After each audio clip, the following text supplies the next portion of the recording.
Merci. Permettez-moi chers amis, de m'adresser à... peut-être c'est peut-être mieux celui-là, non ? Je sais pas. À vous, Béatrice, que je n'ai pas eu le privilège de connaître au moment de ces heures glorieuses du Sidic qui ont été évoquées par sœur Dominique. Je vous ai connu seulement plus tard, après quelques années d'enseignement de la littérature latine à l'université. Je suis rentré au séminaire de Paris l'année même où vous preniez votre retraite du service de documentation du Sidic. Et j'avoue à ma grande honte que j'ignorais presque tout du Sidic et en tout à cette époque. Après mon ordination diaconale, on m'a confié quelques cours au Collège des Bernardins qui venaient d'ouvrir, un cours de littérature sur Bernanos, des cours de grec ancien, et puis seulement un peu plus tard, l'élaboration d'un cours sur la Shoah, 2 heures hebdomadaires, avec des invités prestigieux, des grands spécialistes. Il y avait Philippe Boucard qui était prévu. C'était très ambitieux, trop ambitieux même, parce qu'il a fallu annuler le cours, faute d'inscrits. Et pour dire, on ne s'improvise pas professeur d'histoire. Mais pendant ces débuts mitigés, je croisais parfois un professeur qui, lui, continuait de tracer son chemin avec sûreté et élégance, qui passionnait les étudiants de tous âges sur l'histoire du peuple juif. Et c'était vous, chère Béatrice. De fait, on l'a dit, quand le Sidic a transmis à l'école cathédrale le trésor de ses enseignements et de son expérience, ce fut votre cours qui fut le premier à y être accueilli avec celui du rabbin Alexis Blum. Et on avait bien perçu l'importance de la matière. Donc décidément, en 2002, vous n'avez pas pris votre retraite quand vous avez cessé d'être documentaliste au Sidic, car en fait, vous n'avez jamais cessé de servir la cause du dialogue et de l'amitié avec nos frères juifs. Et cette cause, on peut dire que vous l'avez servie par la voie royale, celle qui passe par la connaissance. Pour paraphraser saint Augustin quand il parle de son Dieu, il faut aimer pour connaître et connaître pour aimer. Et on ne peut pas aimer le judaïsme sans connaître l'histoire juive. Malheureusement, cette histoire des relations avec nos frères juifs est le plus souvent ignorée des chrétiens. Combien de chrétiens, combien de fidèles dans nos paroisses savent par exemple que 1492 n'est pas seulement la date de la découverte de l'Amérique, mais que cette date évoque aussi un autre événement qui a laissé des traces profondes dans la conscience juive. Cette ignorance, j'en fais l'expérience régulièrement. Récemment encore, au début de l'année, j'ai animé une session de 2 semaines sur le thème des relations entre l'Église et la synagogue. Cette session était proposée à des étudiants de licence de théologie biblique, des étudiants assez brillants qui connaissaient le grec et l'hébreu. Eh bien, ils ont reconnu avec humilité n'avoir absolument aucune notion de cette histoire. Et ils se sont plongés avec avidité et reconnaissance dans votre livre, qu'on n'a pas cessé de citer, l'Église catholique et le peuple juif au fil des siècles, de l'apôtre Pierre au pape François. Ce livre, ils l'ont tous acquis et on en a beaucoup parlé ensemble. Ce fut sans doute pour eux le premier choc, cette lecture, et on pourrait dire le déclic salutaire qui leur ont permis d'entrer vraiment, pleinement dans cette session. Et au terme de leur lecture de votre livre, ces étudiants ont aussi compris ce qu'avait de révolutionnaire, j'oserais dire de messianique, la sculpture choisie pour illustrer la couverture, et on en a déjà parlé plusieurs fois, ces 2 sœurs qui lisent ensemble l'écriture, l'une dans un Sefer Torah, l'autre dans sa Bible, chacune échangeant vers l'autre un regard complice, fraternel, intéressé.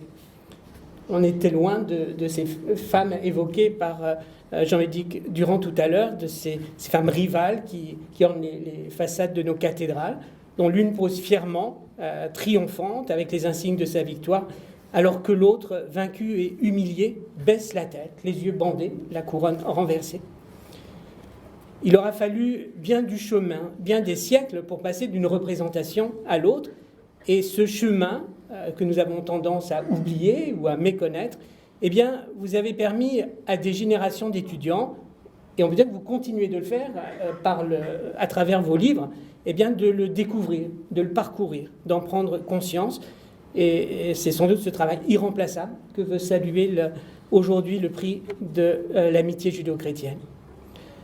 Alors, je ne suis pas historien, l'historienne c'est vous, docteur en histoire, c'est Philippe Boucara qui a bien montré la valeur de votre travail.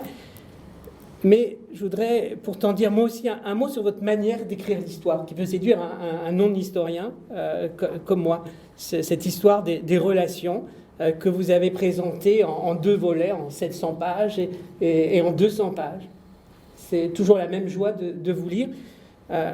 Je pense que quand on vous a demandé de rédiger le second ouvrage, qui va jusqu'au pape François, donc très actuel, on a dû penser que vous n'auriez qu'à résumer le premier.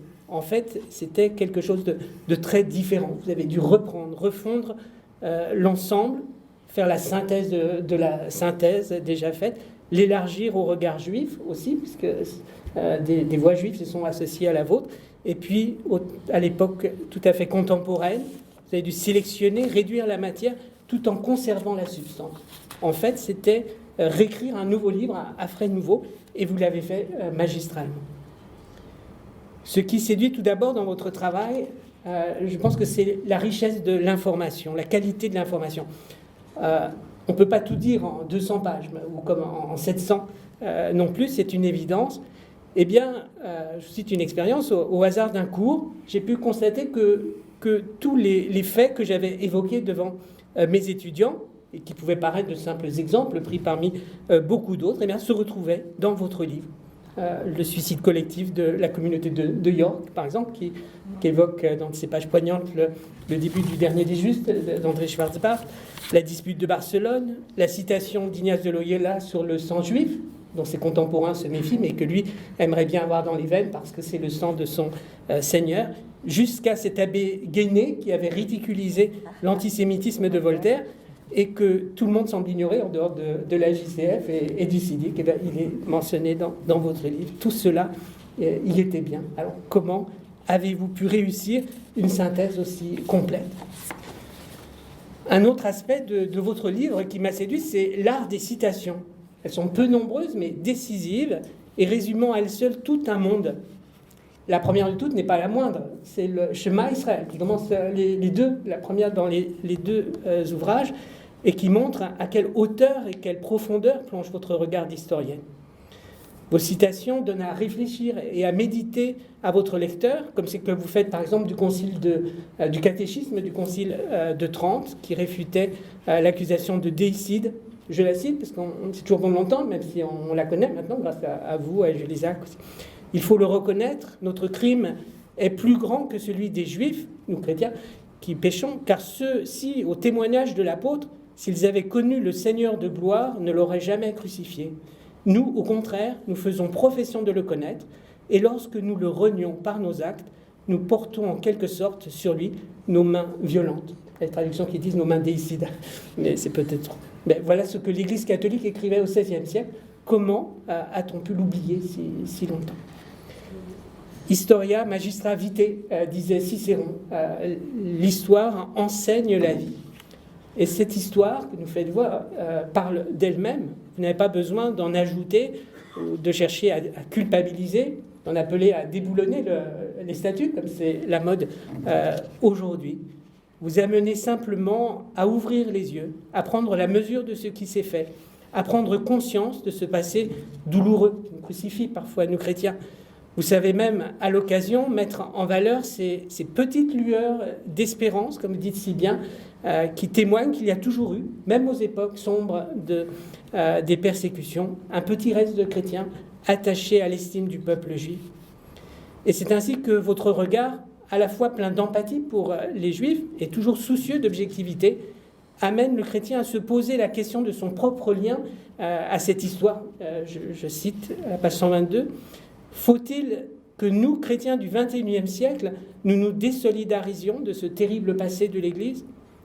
Et vous citez Fadielowski. « Il faut plutôt tenter de le comprendre, d'en trier les éléments véridiques, les gages même ambigus de fidélité et les causes d'égarement, pour assumer ses erreurs, pour en souffrir et par conséquent ne plus les répéter. » Mais cette histoire, par son objet si particulier, vous amène aussi à prendre de la hauteur, une hauteur théologique, on pourrait dire, quand vous abordez les causes de la séparation entre juifs et chrétiens, ou la lettre de saint Paul aux Romains, la pensée de saint Augustin, celle de saint Thomas d'Aquin, ou quand vous convoquez dans votre propos Bernard Dupuy ou le cardinal Lustiger à travers des citations très percutantes. Car cette histoire a un sens que vous relisez aujourd'hui à la lumière du Concile Vatican II et de Nostra Aetate, et qui transparaît bien dans votre conclusion. Une conclusion qui reste malgré toute cette histoire pleine d'optimisme et d'espérance, même si le moment privilégié que nous vivons, écrivez-vous, reste fragile. Voici cette conclusion qui nous interpelle par toute une série de questions toujours actuelles et qui en appelle à notre responsabilité de chrétiens et de juifs aussi. Combien de juifs ne seraient-ils pas encore traumatisés et blessés par ce passé qui ne passe pas? Une expression que vous employez plusieurs fois, mais qui dit tout. Combien de chrétiens ont-ils vraiment pris conscience de la nécessité de faire repentance à leur égard? Combien ont-ils compris les liens profonds qui unissent leur religion à celle des Juifs? Combien se rendent-ils compte que la présence juive est importante pour l'humanité tout entière? Cependant, trop d'efforts ont été faits de tous côtés depuis plusieurs générations pour qu'ils puissent avoir été faits en vain. Les innombrables démarches, rencontres, gestes d'amitié, paroles de paix, études et écrits qui viennent de précéder le temps que nous vivons peuvent vraiment faire espérer que nous sommes dans un moment opportun pour pouvoir travailler ensemble au Tikkun Olam, à la réparation du monde. Travailler à la réparation du monde, au Tikkun Olam, c'est bien ce que vous faites depuis tant d'années. C'est pour toutes ces raisons que votre travail est unique. Il existe en effet bien des études consacrées à tel ou tel point de cette histoire, mais il n'existe pas de synthèse comme celle que vous nous proposez. Pour cette raison aussi, alors que vous adressez en priorité aux chrétiens qui ignorent leur histoire, vous avez d'éminents lecteurs juifs, Philippe Boucard, bien sûr, mais aussi Franklin Roski ou Raffi Marciano, qui rend un bel hommage à votre travail dans sa postface, en jugeant ce travail très utile aussi aux Juifs eux-mêmes, qui ignorent parfois cette histoire, qui ont besoin de l'entendre par une voix chrétienne, et Raffi Marciano y voit un jalon important sur le chemin de la rencontre et du partage, sur le chemin de la méconnaissance à la reconnaissance. Alors, chère Béatrice, il y a un autre livre marquant dont je voudrais parler après Sœur Dominique ou l'autre, c'est ce livre que vous avez dirigé, même si votre nom n'apparaît pas sur la couverture, car décidément, on l'a dit, vous êtes très humble, vous vous effacez derrière votre travail, vous ne cherchez pas à vous mettre en valeur vous-même, mais à mettre en valeur la beauté, la richesse du dialogue. Alors, ce livre, je l'ai repéré dans la bibliothèque de presque tous mes amis qui s'intéressent au judaïsme, c'est dire le succès qu'il a eu. Qui est-il, ton Dieu? On l'a dit, le fruit de votre travail au Sidic, notamment avec Colette Kessler, des illustrations somptueuses, mais aussi avec beaucoup d'autres, dont certains sont présents ici peut-être. Le sous-titre est très modeste lui aussi. Juifs et chrétiens s'interrogent sur l'alliance. Mais ce titre, il nous montre le chemin, ce titre, il montre l'exemple à suivre, s'interroger ensemble, prendre au sérieux les questions de l'autre, étudier ensemble. Et vous avez choisi comme thème pour réaliser ce travail, celui de l'alliance, un thème qui ne sépare pas justement, mais qui unit l'alliance.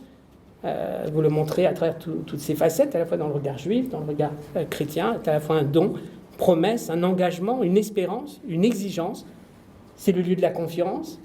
C'est aussi celui de l'épreuve de la foi. Et la Shoah est présente aussi dans votre réflexion. Donc, ce serait juste une petite phrase trouvée sur le mur d'une cave de Cologne où des Juifs restèrent cachés pendant toute la guerre.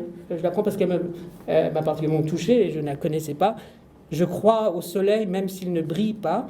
Je crois à l'amour même si je ne le connais pas. Je crois en Dieu même s'il se tait.